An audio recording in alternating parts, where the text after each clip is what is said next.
Halo semua, dalam video kali ini saya akan menjelaskan bagaimana cara menggunakan Microsoft Excel.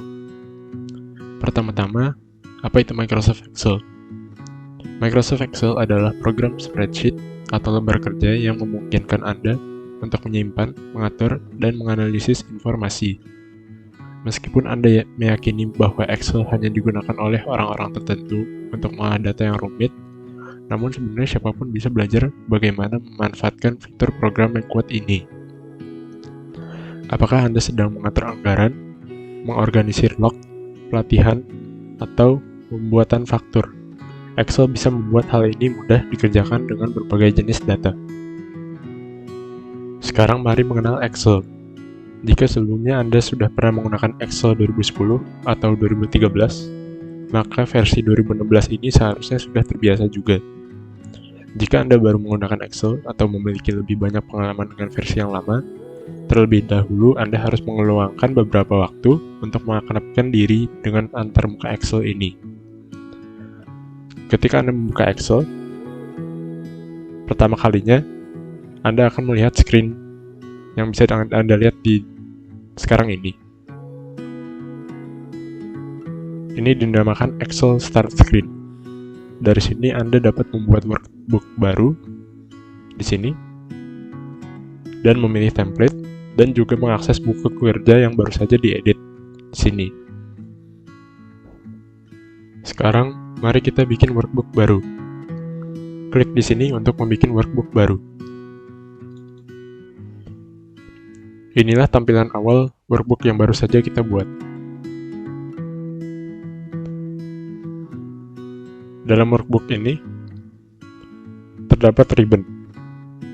Ribbon merupakan sistem tab yang ada di Excel. Ribbon berisi beberapa tab. Masing-masing tab memiliki beberapa kelompok perintah. Seperti di sini. Anda akan menggunakan tab ini untuk melakukan tugas yang paling umum di Excel. Setiap tab memiliki satu atau lebih kelompok. Seperti pada tab font ini. Beberapa kelompok memiliki panah yang dapat Anda klik untuk melihat pilihan lainnya. Ketika diklik, Anda memiliki beberapa pilihan font yang bisa Anda gunakan untuk ditulis di Excel. Kemudian klik tab lain untuk melihat perintah-perintah lainnya. Seperti ini.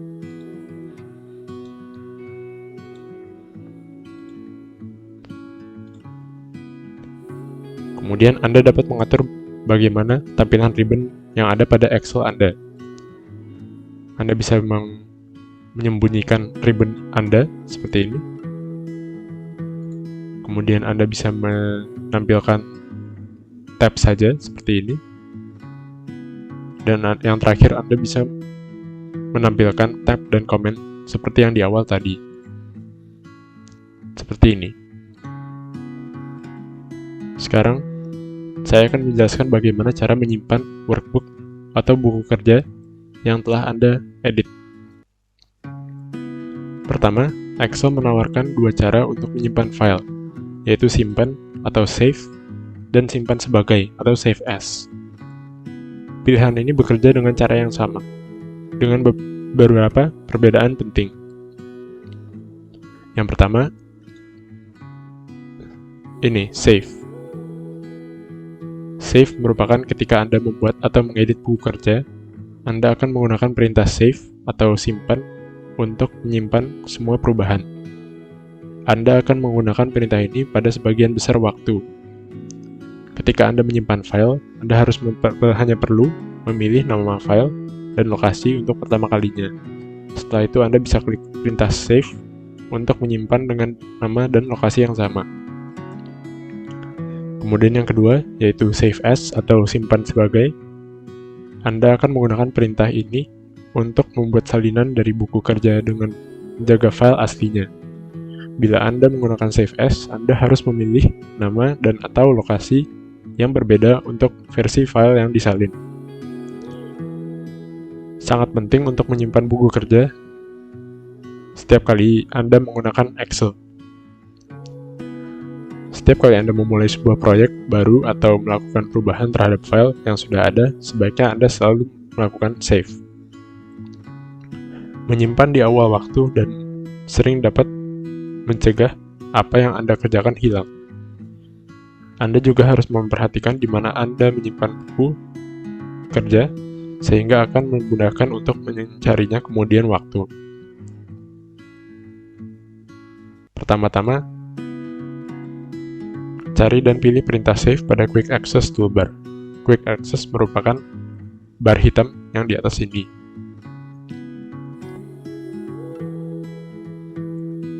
Klik logo yang paling kiri. Jika Anda belum pernah men-save atau menyimpan file ini, maka Excel akan otomatis melakukan perintah save as atau simpan sebagai. Dalam perintah save as ini, atau simpan sebagai, Excel meminta Anda untuk melakukan perubahan nama atau menamakan file yang Anda telah edit ini.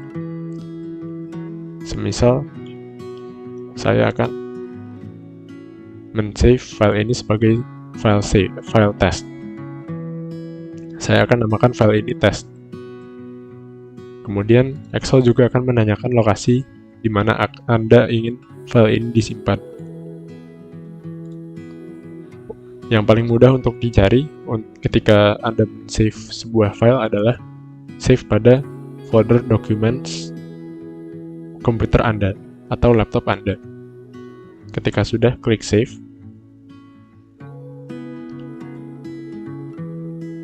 Anda bisa melihat nama file saya sudah berubah menjadi test.xlsx di Quick Access toolbar di atas ini. Dan berarti itu file Anda telah di-save sesuai lokasi dan nama yang telah Anda pilih. Sekarang mari kita memahami dasar-dasar sel. Setiap kali Anda bekerja dengan Excel, Anda akan memasukkan informasi atau konten ke dalam sel. Sel adalah blok bangunan dasar dari lembar kerja atau worksheet. Anda harus mempelajari dasar-dasar sel dan juga isi sel untuk menghitung, menganalisis, dan juga mengatur data di Excel. Ayo kita pahami sel. Setiap worksheet atau lembar kerja terdiri dari ribuan persegi panjang, seperti ini, yang disebut sel. Sebuah sel merupakan persimpangan dari baris dan kolom. Dengan kata lain, itu adalah tempat di mana baris dan kolom bertemu. Kolom diidentifikasikan oleh huruf A, B, C, sampai seterusnya. Sedangkan baris diidentifikasikan dengan 1, 2, 3, sampai seterusnya, atau angka.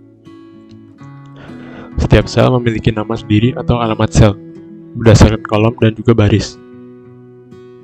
Contohnya adalah, pada kolom ini, kolom dan baris ini, atau alamat dari sel ini adalah berdasarkan dari baris dan kolom sel itu tersebut. Contohnya adalah, ini merupakan memiliki alamat C5. Ya, karena sel ini sejajar dari kolom C dan juga baris 5. Contoh lain adalah ini. Alamatnya merupakan B2 karena kolomnya merupakan B dan barisnya merupakan 2. Perhatikan bahwa alamat sel juga muncul di kotak di sudut kiri atas, yaitu di sini. Kolom dan baris heading sel juga akan disorot ketika sel dipilih. Anda juga dapat memilih beberapa sel pada waktu yang sama. Sekelompok sel dikenal sebagai rentang sel. Contohnya seperti ini. Rentang sel dari A1 sampai A8 ditulis dengan A1 banding A5. Maksud saya A1 banding A8. Atau juga bisa ditulis dengan A1.2 A8. Sama juga dengan yang ini.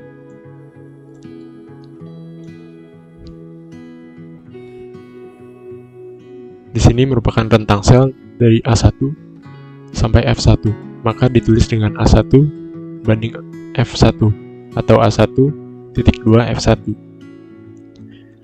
Dan sama juga dengan ini. Di sini merupakan rentang sel yang memiliki rentang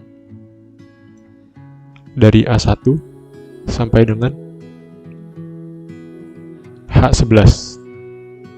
Karena ini memiliki kolom H, baris 11, dan di sini memiliki kolom A dan baris 1, sehingga A1, titik 2 atau banding H11. Sekarang mari kita melihat contoh dari suatu dokumen Excel yang sudah diisi dengan beberapa data. Di sini ada contoh data yaitu dari pelatihan kepemimpinan seri ke-6. Dan di sini kita bisa lihat ada beberapa data yang sudah dimasukin pada sel-sel tersebut. Untuk memasukkan atau mengedit sel, pertama-tama Anda harus memilih sel tersebut. Contohnya adalah semisal sel yang ini, yaitu D6, kita bisa mengisi ketika sudah mengklik sel tersebut. Misalkan kita isi username dari seseorang bernama Heidi Lee ini. Kita bisa mengisi informasi yang kita ingin isikan dengan cara mengklik sel tersebut dan juga mengetik apa yang hendak akan kita ketik. Ketika kita mengklik suatu sel, sebuah perbatasan akan muncul di sekitar sel yang dipilih. Heading kolom dan heading baris akan disorot. Sel akan tetap terseleksi sampai Anda mengklik sel lain dalam worksheet. Untuk memilih rentang sel, Anda juga tinggal mengklik dari sel pertama yang Anda ingin pilih, kemudian tekan dan drag atau pindahkan gerakan mouse Anda sampai dengan sel yang Anda ingin pilih. Misalkan sampai dengan E18 ini, sehingga semuanya akan terpilih di dalam rentang sel tersebut. Setelah mempelajari cara untuk menseleksi rentang sel yang ingin kita edit, kita juga bisa mendelete atau menghapus isi dari sel yang telah kita isi. Contohnya, semisal kita ingin menghapus semua isi dari nama departemen di sini, kita hanya tinggal pilih rentang sel dari A5 sampai dengan A18, kemudian klik delete atau backspace pada keyboard Anda. Maka semua data yang ada di dalam sel tersebut akan hilang. Begitupun jika ingin mendelete satu data di dalam satu sel, Anda tinggal memilih satu sel tersebut, semisalkan nama ini, dan klik delete atau backspace.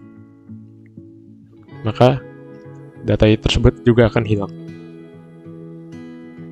Selain mendelete, kita juga bisa mengcopy isi dari data yang kita masukkan kepada suatu sel kepada sel lainnya. Semisal kita ingin memberi tanda X ini kepada semua part yang ada di kanan ini, yaitu part 2 dan part 3.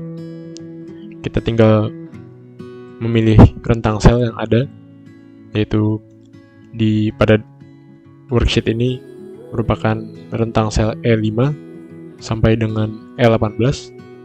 Kemudian kita klik kanan, klik copy, kemudian kita pilih rentang sel yang ingin kita taruh data yang sama, semisal di part 2 ini. Kemudian kita klik kanan lagi dan klik paste. Maka data tersebut akan di-copy sama dengan yang telah kita select sebelumnya. Contoh lagi pada part 3 ini, sama, kita pilih rentang selnya. Di sini merupakan dari H5 sampai H18. Kemudian kita klik kanan. Kemudian paste lagi. Pilih option paste yang paling kiri. Kemudian data yang di paste atau ditempel akan sesuai atau sama dengan yang kita copy sebelumnya. Lalu selain meng-copy paste sebuah data dalam suatu rentang sel, kita juga bisa memindahkan suatu data yang ada pada rentang sel atau sel ke rentang sel yang lain. Semisal saya ingin memindahkan isi dari part 1 ini dan juga judulnya ke rentang sel I4 sampai dengan I8. Caranya hanya tinggal mengklik tekan part 1 ini, kemudian memindahkan mouse ke bawah hingga terpilih semuanya dari E4 sampai E18. Kemudian klik kanan lagi, klik cut, kemudian pilih sel pertama yang ingin Anda paste atau tempel dari sel yang sebelumnya, yang di copy sebelumnya. Kemudian klik kanan lagi dan klik paste yang di sini. Maka yang tadinya part 1 sampai bawah di sini berada pada rentang sel M4 sampai M18 akan pindah ke I4 sampai I18. Sama juga dengan yang lainnya. Hanya tinggal diklik dan diseleksi, kemudian klik cut, klik ke sel yang ingin dipindahkan, dan klik paste. Dan ini contoh yang lainnya lagi. Klik cut, kemudian klik paste. Ini bisa digunakan untuk memudahkan memindahkan data-data pada sel agar tidak usah mengetik ulang isi dari data yang sudah kita masukkan kepada suatu sel. Untuk tutorial yang terakhir, kita akan coba menggunakan cara hitung-menghitung dengan rumus-rumus yang ada pada Excel. Pertama, di sini saya mempunyai data dari toko Makmur Jaya, yaitu dalam toko ini kita menjual barang berupa perkakas logam, kain, piring, dan gelas. Kemudian ada seseorang yang memesan kuantitas perkakas logam sebanyak 15 barang, kemudian kain sebanyak 18 buah, kemudian piring sebanyak 9 buah, dan gelas sebanyak 12 buah. Harga per barang dari perkakas logam itu adalah 20.000, kemudian harga per barang dari kain merupakan 20.000 juga, dan piring memiliki harga per barang 35.000, dan yang terakhir gelas memiliki harga per barang 30.000. Nah, gimana cara kita menghitung total dari pesanan yang dipesan oleh seseorang ini?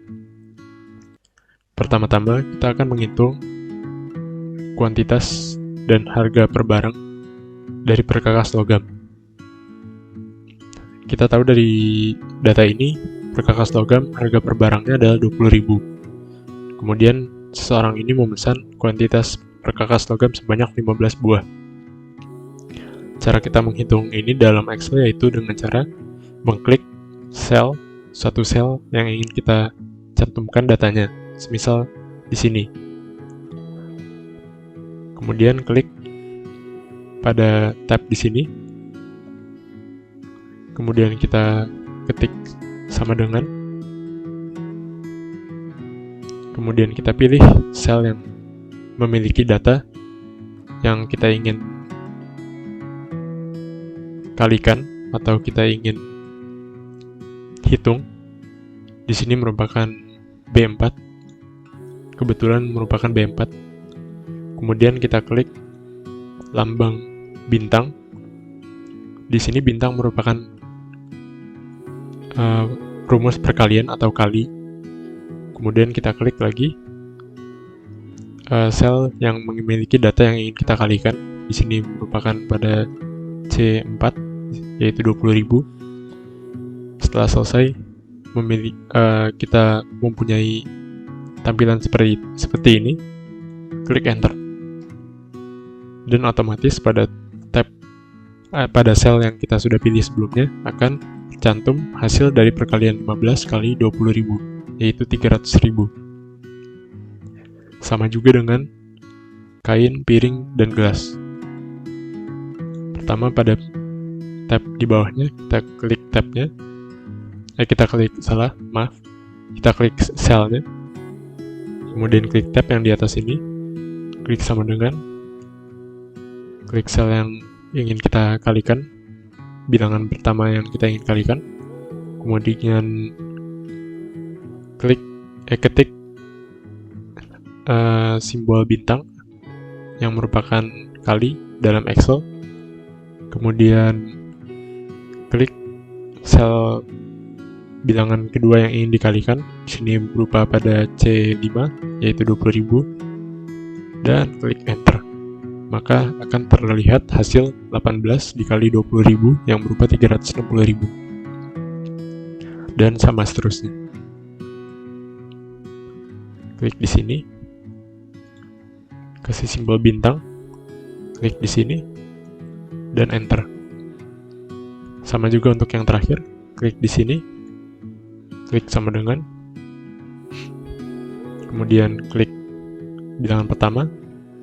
Kasih simbol bintang, bilangan kedua, dan enter. Setelah kita mendapatkan hasil dari semua barang-barang ini, yaitu 300.000, 360.000, 315.000, dan 360.000, kita akan menghitung total dari ini semua, atau kita akan menjumlahkan total dari ini semua. Caranya gimana? Caranya adalah dengan mengklik rentang sel dari yang kita ingin hitung, yaitu pada case kali ini merupakan dari D4 sampai dengan D7. Kemudian, sebelumnya klik dulu tab yang ingin kita taruh hasil dari data yang ingin kita hitung. Di sini berupa pada D8. Kemudian kita klik pada tab ini yang di atas dan klik sama dengan. Setelah kita klik sama dengan, kita klik rumus sum, atau bisa juga didefinisikan sebagai penjumlahan angka yang ada di sel-sel tertentu.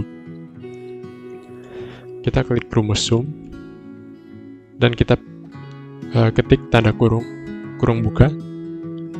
Dalam kurung buka ini kita akan memilih sel-sel yang ingin kita hitung. Dalam case kali ini yaitu pada D4, kita drag ke bawah sampai dengan D7.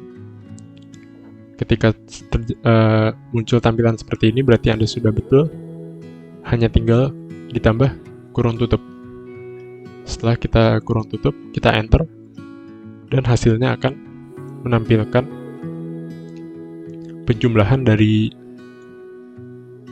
D4, dari sel D4 sampai dengan sel D7 yang berupa 1.335.000.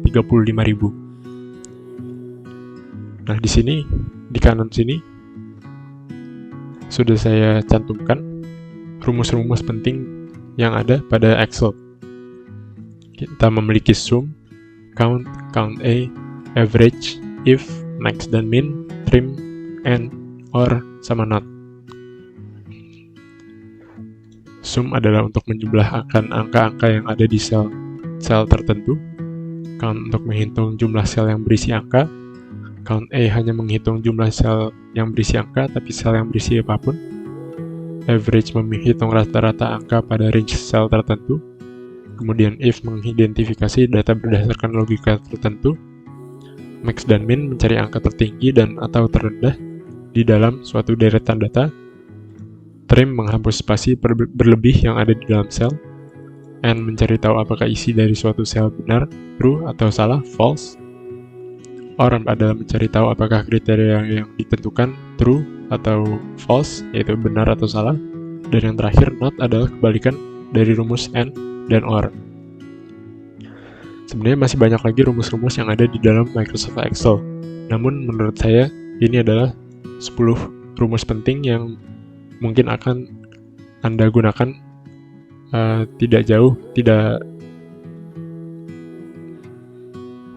mungkin akan sering Anda gunakan dalam keseharian Anda dalam menggunakan Excel. Untuk rumus-rumus ini Anda bisa bereksperimen lebih lanjut dengan cara melakukan eksperimen seperti saya tadi dengan menggunakan data-data palsu ataupun langsung mencobanya dengan menggunakan data-data yang ingin Anda olah. Untuk tutorial Microsoft Excel ini sampai di sini dulu. Semoga dari pemaparan saya yang singkat ini Anda dapat memahami lebih dalam lagi mengenai Microsoft Excel. Dan jika masih ada yang bingung, jangan menyerah untuk selalu belajar dari sumber-sumber lainnya, karena Microsoft Excel ini sangatlah luas dan Anda akan lebih mengerti cara menggunakan Microsoft Excel jika Anda terus berlatih dan juga menggunakan Microsoft Excel itu sendiri pada keseharian Anda. Terima kasih sebelumnya dan sampai jumpa.